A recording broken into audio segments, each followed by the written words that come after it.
Hello and welcome back, everyone. This video is going to be a little bit different. We're talking about statistics when it comes to child abuse, neglect, and serious cases that end in serious bodily harm or even death. Unaliving of children happens every day in the US, and I would like to make this video to bring awareness to the staggering statistics that are actually true, and I will be linking all of the information below if you're interested in finding where I found this information. I will be focusing mostly on California because that's where I am, but I will be talking about national statistics as well. I am here in the United States, so this is not international or global statistics. These are only statistics within the United States. Okay? Okay. Despite the fact that all states are supposed to report all cases of child neglect and we have seen that this is not necessarily the case. Many states task their counties with the reporting responsibilities. However, it seems that adoptive parents are being classified as parents, and it seems unclear on how they are classifying neglect and I can see that they report the total cases, but they are not breaking it down into categorical evidence. For instance, we can easily attain the statistics in the links in the description, sure, but these are overall statistics. They are not categorical. For instance, children under the age of 4 are more likely to be and neglected, and neglect are overrepresented in minority communities. We also can see that young boys are more likely to be or neglected than young girls. However, what we do not see is the categorical evidence as to who is A-ing these children and neglecting these children. For this video, A equals abuse. Okay. Sure. There are statistics from 2019 that say that 29.2% of these cases are the mother acting alone, but it does not specify biological or adoptive parents, and this is very crucial information. 14.2 of these cases are the father acting alone. However, again, we do not know if this is the biological father or an adoptive father, and we may never know, as adoption seals original birth records and gives new official birth records and certificates and names to the children in question. 22.6% of these cases are perpetrated by both the mother and the father. However, again, we do not know if this is biological family or adoptive family and legal family to the child in question. To begin to question the system is really to begin to challenge the statistics and also how these numbers are reported and investigated. 13.7% of these cases are perpetrated by one parent and another adult. Presumably, this would be a relationship or step-parent situation, like mother's boyfriend, father's girlfriend, etc. 16.6 are perpetrated by non-parents, but what does that mean? Are we combining sibling teachers and coaches here? Are we adding family friends in here? Or is this statistic the statistic on foster care and adoptive parents that I've been scouring the web for? I do not have all of the answers, but all of the statistics I truly believe the most clearly defined in those situations are with someone of an unknown relationship to the child is the perpetrator, which comes out to a whopping 3.7%, and man, are these statistics confusing as heck. Maybe more concerning is that the News 10, aka San Diego's KGTV, ran its own investigation into the California welfare programs, where they reached out to CDSS, California Department of Social Services, and DCFS, the Department of Child and Family Services, and tried to get some sort of actual number as to what the heck was happening in California to California children in care. Unsurprisingly, they were given essentially a lot of fluff with a little real explanation. From what I can uncover in this report, there are a few red flags. The first being that California department responsible for child welfare within the state does not maintain data regarding all of the deaths of children in foster care, aka state custody. According to CDSS, each county is responsible and required to keep track of every foster child that dies within its custody. However, the counties are only responsible for reporting high-profile cases and incidents which occur to CDSS. But what exactly would make a case high-profile? Would it be the missing children? Would it be the deaths of children? Would it be the hospitalization of children? Or would it be only those select few cases that actually make it into the media and garner public attention and outrage? According to Google, a high-profile case is a case that attracts enough media or public attention that the court must or should make significant alterations to ordinary court procedures to manage it. This means that if a child is drowned in a foster home and the foster parent calls emergency services, admits wrongdoing, and serves his or her time, the child has no reunification plan or family ties, then that child would be not a high-profile case, which would likely not be reported to CDSS. Although the high-profile verbiage was used in this report, the News 10 reporter did say that that would include cases resulting in unalive or serious injury. The investigative news team used public records and were also able to locate more than 210 deaths in California since 2010. That isn't to say that there were not more. However, this is what the investigative team for News 10 was able to find in public records alone. At this point, the news reporters were referred to the California Department of Public Health, as they are the department that would be responsible for reporting all deaths in California and the statistics for those deaths as well. However, they also relayed that they did not keep records of children who die in foster care for any reason, neglect, or otherwise. On a national level, we see the sweeping effects of child neglect, child endangerment, and child A. We see a rise in child injuries and removals as we see an uprising of mothers speaking out against the unjust removals nationwide. Social media has floods of adoptees, myself included, former foster youth, birth mothers, and social workers, foster parents, and even some adoptive parents voicing the injustices in the system. At the end of the day, it is clear that the system that we have put in place to protect our most vulnerable citizens, babies and children, is not being used as a true safety net. We are seeing more and more cases of adoptive and foster parents unaliving the children who were in their care, either by negligence, neglect, or straight up A. Please, if you find some time and have any interest in learning more about what we can do to change the system and where I pulled my information from, please remember the links will be in the description. I would like to take a moment to remind all of you who have found your way here today that I, myself, am a mother, sister, daughter, and friend who has been in the foster system and was adopted as well. What I faced in my adoptive home was nothing short of A, and I am very lucky to be with you all here and able to research and share this information with all of you.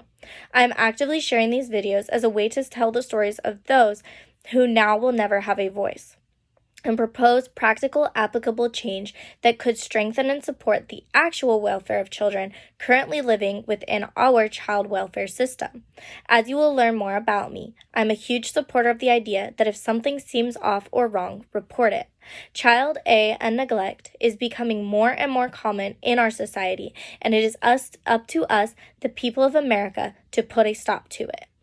There are many things that contribute to a child's welfare, and I highly suggest that we look deeper than the family's socioeconomic standing, race, religion, or background, and focus on the individuals. Does a child you know appear scared of their caregiver?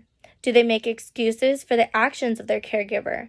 Are they losing weight drastically? Has a child suddenly stopped attending events and gatherings with their family or their friends? Has the child confided in you something disturbing?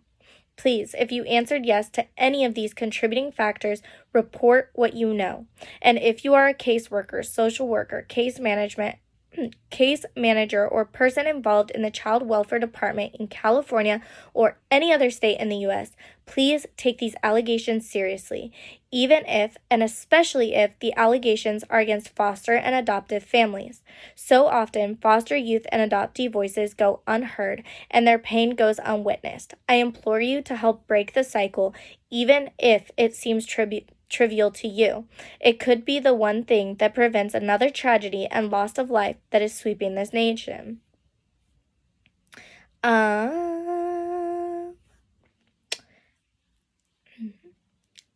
Of the 205 incidents reported to CDSS, 114 child maltreatment fatalities resulted from or neglect from a parent or guardian. The leading cause of fatalities were abusive head trauma and blunt force trauma. 32 of them were that. Ingested substances, 16. Asphyxiation, 14. And unsafe sleeping practices, 14. There were 91 child maltreatment near fatalities in 2016. The leading causes were, again, head trauma and blunt force trauma, 53. Vehicular negligence, 9. Ingested substances, 6. And drowning, 4.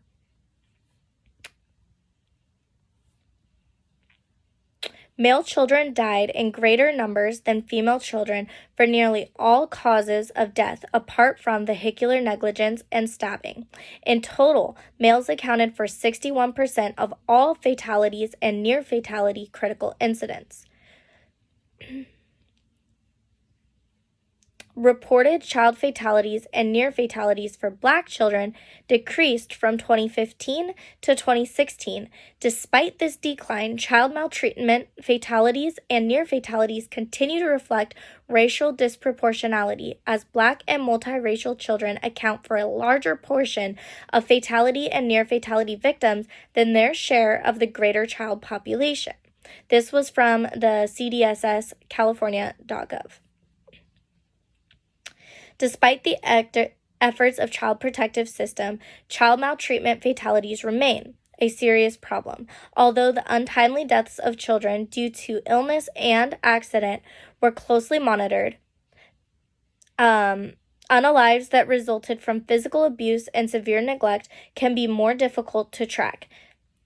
There was a fact sheet that I will be attaching in here.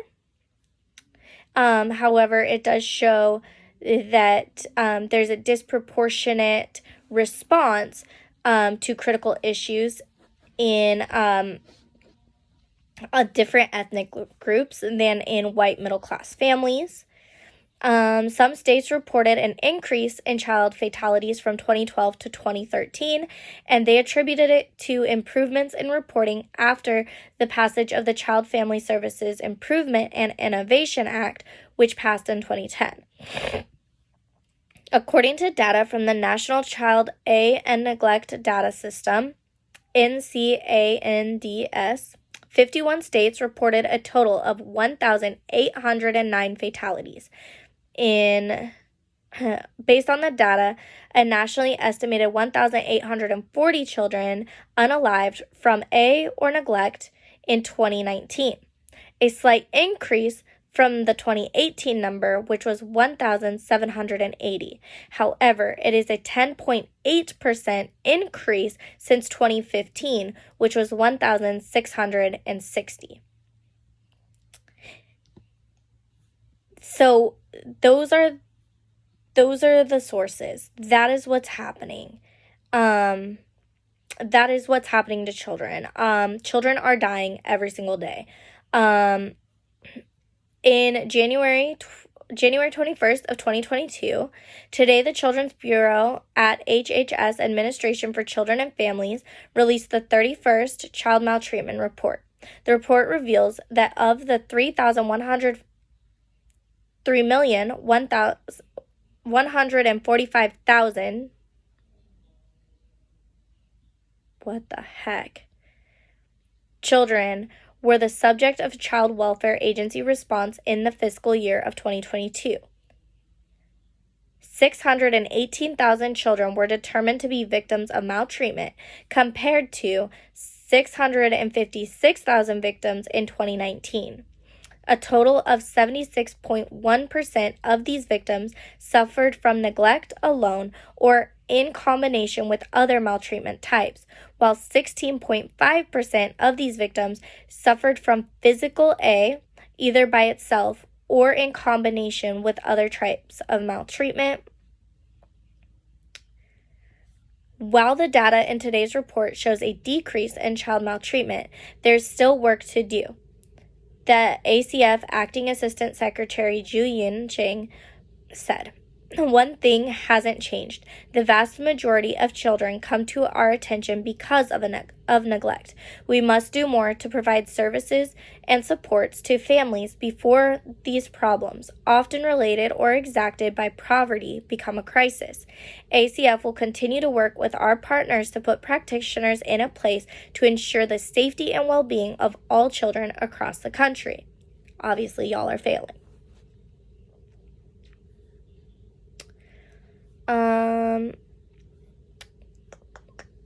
In 2020, additional context suggests that decrease in referrals of alleged maltreatment may have been contributed to the changes noted in the 2020 metrics. This is especially true between March and June 2020, when many states experienced lockdowns due to the pandemic. They were able to resolve investigations or assessment blockages and had changes to state legislation and child welfare policies as well as practices.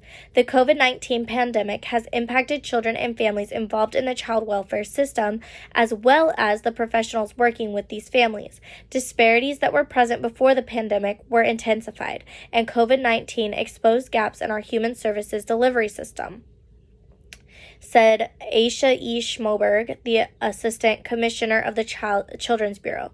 During this period, there was an overall decrease in the number of children determined to be victims of A and neglect, likely due to the fact that children had less contact with mandated reporters. During this time, many child welfare agencies reported that with the help of the federal funding and flexibilities, they were able to address some long-standing cross-system challenges and explore more comprehensive supports to meet the needs of the vulnerable children and families. Of the 3,145,000 children who were the subject of Child Welfare Agency response in the fiscal year of 2020, 618,000 children were determined to be victims of maltreatment, compared to 656,000 victims in 2019. That's just the same thing we went over. According to the 2020 data, there were 953 victims of ST. T stands for trafficking, in the 35 states that were able to report this relatively new category. 49 states reported that 42,821 infants with prenatal substance exposure were referred to child welfare agencies in 2020. An estimated 1,750 children unalived from abuse and neglect during the fiscal year of 2020, compared to an estimated 1,830 children whose deaths were determined due to the maltreatment in the fiscal year of 2019. Again, all of these sources will be linked, but those are the numbers. The numbers are devastating. They're going up and dropping down, and they're saying that they're dropping due to COVID restrictions and inability to thoroughly investigate these complaints. So I just wanted to expose that, put it out there as the information. I will be linking everything so you can go through, look at the studies, look at the reports on a federal and a state level. And I just really wanted to put that on your radar because it is so, so important. Thank you so much for being here, and I hope you have a good rest of your day. Please share out this video, share out the information, share the links if you want. Get that info out there. Thank you. Have a fantastic day.